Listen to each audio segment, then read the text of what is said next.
चला तर मस्त थंडी पडली तर आज आपण गरमागरम आलूचे पराठे करणार आहे. मी आधी आलू उकडून घेतलं आहे, इकडे तेल टाकलं आहे, कढीपत्ता टाकला आहे, कांदा टोमॅटो टाकला आहे बारीक करून, त्यात कढीपत्ता टाकला आहे, वरून गरम मसाला टाकला आहे, बटाटा टाकला आहे आणि मॅशरने बारीक करून घेतलं आहे. बघू शकता छानपैकी.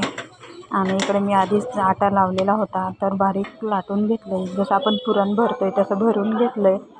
बघू शकता छानपैकी फुगते पण. आणि सगळं बरोबर केलं. बघू शकता बाहेर नाही निघाला पाहिजे बटाटा.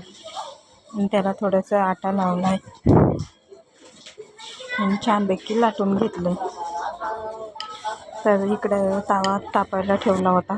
बघू शकता आपला पराठा लाटून झाला आहे. ताव्याला तेल लावलं आहे आणि पराठा टाकला आहे. बघू शकता वरून पण तेल लावलं आहे आणि छानपैकी दोन्ही साईडनं भाजून घेतलं आहे. तर बघू शकता आपला पराठा तयार आहे. गरमागरम कसा वाटला कमेंटमध्ये नक्की सांगा.